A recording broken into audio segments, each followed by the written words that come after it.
Welcome back to Trading 360. I'm Nicole Petalides, live in New York City. Thanks for being with us. It's time for the Big Three. 3 stocks, 3 charts, 3 trades. Ben Lichtenstein will take us through the charts, and here to take us through the trades is Mike Shorr, Director of Trade Education at Prosper Trading Academy. Good morning to you both. Well, a tough day on the markets, but I can't wait to hear about the trades, Mike. I'm glad you're with us today. I know you're first taking a look at ADM, Archer Daniels Midland. Tell me a little bit about that one. Yeah, so, what I'm looking for here is, I think it's really, really hard to be bullish on anything. And so I'm kind of looking at at least technically overvalued stocks. And, ADM, although it's a consumer staple, it's still, it's extended technically. And so I'm looking at that. Obviously this morning, it was looking a lot better to get into this thing than now. But, that's definitely one where you're looking at these things that we're trying to poke up as the market poked up, and they extended a little bit. So that's what I'm looking at here. Breaking that support is really not great for ADM. I see, and I'm sure Ben is going to say much of the same thing, watching those key support levels. Ben Lichtenstein, the chart of ADM, please.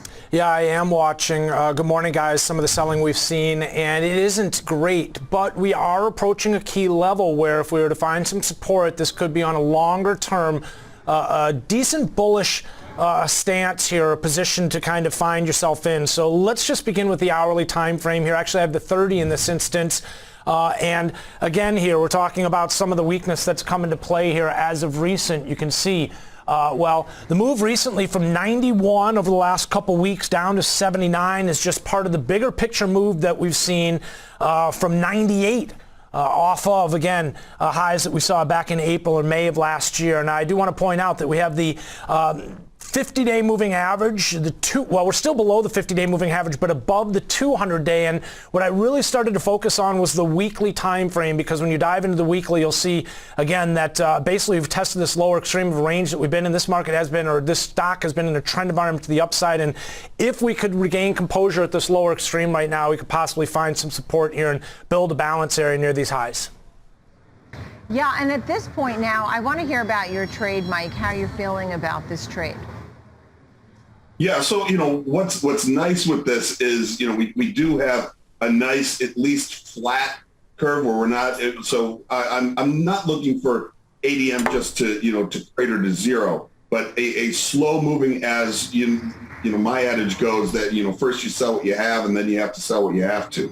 And so I'm looking for a walk down type of moves, which is perfect for a put calendar. So I'm targeting just the, that 77.5 area with this. And so actually where the prices line up, I'm actually able to put on kind of, I don't know how you want to call it, a front-loaded put calendar. So it's a diagonal, actually, where my longs kick in 50 cents before my shorts do. So, if you're buying this, if you do go blowing through with a calendar, you can blow through your strikes and lose your entire thing. You can be right directionally and wrong when it comes to the money, which is about the most frustrating thing in the world for a trader to have.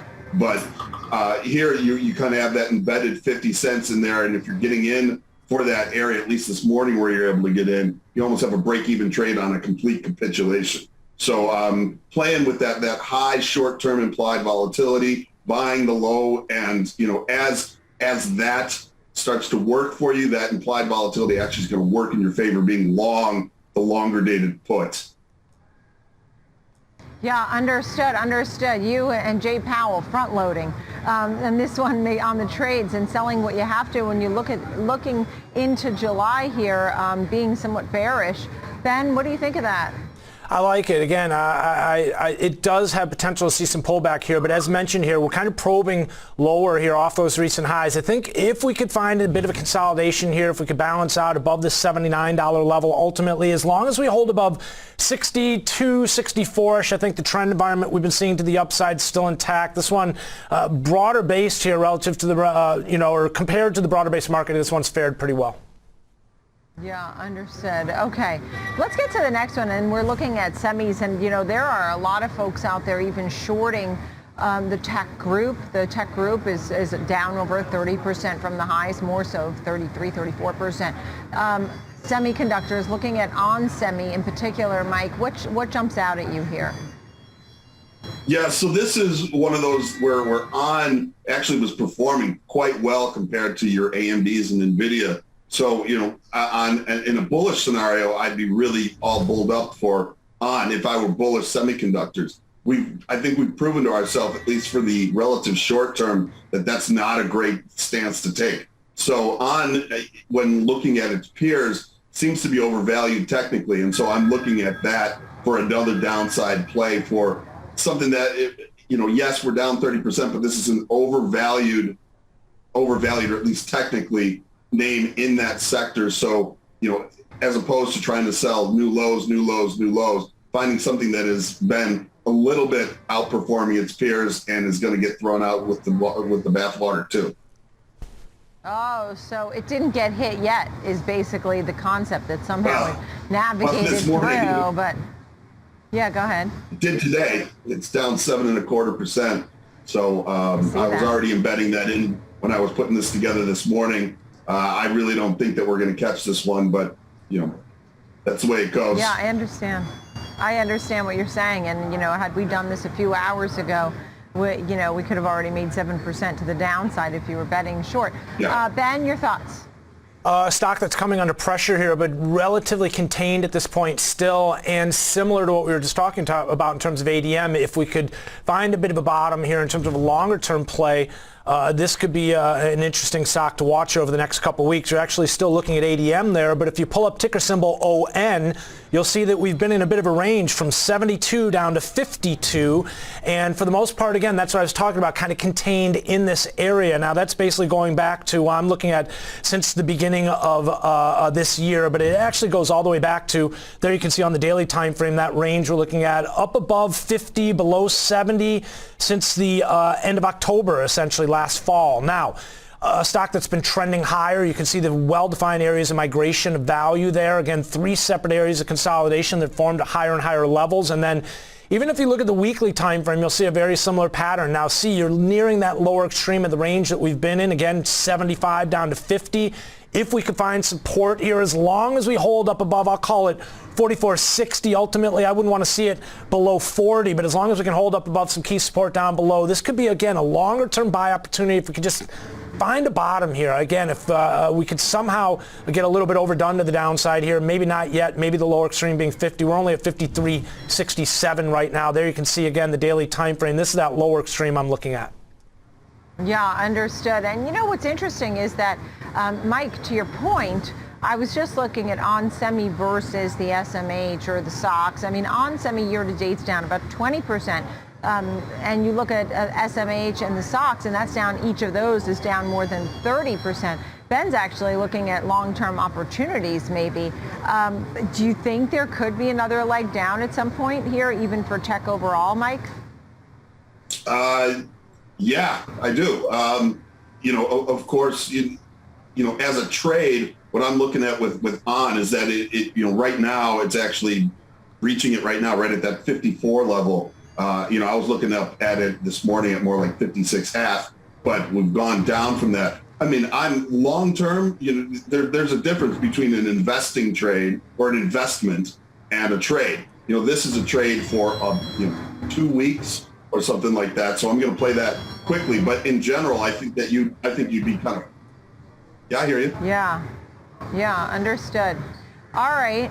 So that being said, I want to turn your attention last but not least to Billy as we look at this one here.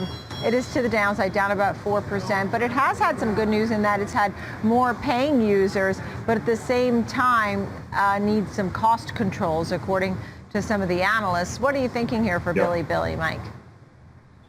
Yeah, the Chinese stocks have surprisingly held up well in this environment. So I'm not actually bearish on this, but I am a lack of bullishness. So I'm selling a call spread here at that resistance area up at that 27 area. So not saying that these stocks are going to, they very well could be like the semiconductors and selling whatever you have to, because those on a technical basis, if you look at it relatively to look at it like something like Google. I mean, I know Google is that's about as parallel as we can make that and Twitter, between that and ON, or excuse me, between that and Billy, it looks a lot more healthy. So maybe it holds, but I don't think that it takes off. And I think that there are other buys that I would rather have. I see. Okay. And you're right. The group actually has held up a little bit better when you look at some of these Chinese stocks. Tell me, Ben, your thoughts on Billy. Well, I can understand Mike's take on this. It is tough to be bearish, this one. I don't have a real lean one way or the other. It's been coming under pressure, to say the least, here. And well, we'll pull the charts here, bigger picture in just a second. But I wanted to point out we're in a bit of a range right now after selling off sharply. We've gone a little bit sideways. We bottomed out in the middle of March down around that 1490 level, and since have been kind of stuck in between, we'll call it 35 and that lower extreme. Here you can see comfortably in the middle of that range here, right around this $26 level. I also am watching this daily time frame. This is what I was talking about in terms of some of that weakness and how it's tough to sell into a stock that's been, coming off here again from, we're looking at 157 all the way down to recent lows we just talked about around this 14 down below $15 level. Here you can see, though, again, it has gone a little bit more sideways relative to some of the momentum we had been seeing to the downside, especially throughout the end of last year and beginning of this year, when it really came under pressure from below 70 and down to, again, below 15 recently. Is kind of losing some of that momentum lower, though. But if you take a look at the weekly, here you can see again that we're basically right back to, we recently traded back into levels that we hadn't seen since 2019, trying to kind of bottom out here, but a long way to go to the upside before you can get excited about this one. You can see that high conviction trade we talked about, again, with that breach of the $75 level below 60. But here you can also see how it's become a bit more overlapping and rotational, a lot less of that high conviction, lower lows, lower highs type activity on a weekly basis. So we're seeing rotational horizontal development, but zero rejection of these lower levels as of yet. So tough to get excited one way or the other about this one. Oh, okay. So, I mean, that's the kind of thing, right? It can go anyway. Your final thoughts here on Billy, Mike? Yeah, I mean, that's exactly what I'm thinking, is that this is a way that, I think that your danger with this to the downside, and until everything else turns around, and I think that there are better things to buy. So I'm looking at fading the upside move, not necessarily, I think that it very well could just be sideways at these levels. But again, as a trader, then I'm going to sell that potential upside, and it may go sideways, it may go lower, it may go up, but I think it's a really nice trade for the risk reward that I'm looking at. Selling $1.50 wide call spread for about 70, 80 cents. Then you're risking a little bit less than 1-to-1 on that thing. Yeah, Mike, at 36.77 on the S&P 500 right now, do you think it will be higher by the end of the year than these current levels? Yeah, I do. It's hard to turn these ships on a dime. I mean, and they always go down faster than they go up. But I think it would be a really bad idea to just fade the United States. It may take a while, but I think that we come back. I don't know that we're gonna go and make new highs or anything like that, and I don't know that we're gonna be green. But I do think that maybe the absolute low is not in yet. But I think that we'll see some upside, as we go on throughout the year. Yeah, understood. Mike Shorr, Prosper Trading Academy, Ben Lichtenstein, thank you both very, very much for the Big Three today. Thank you.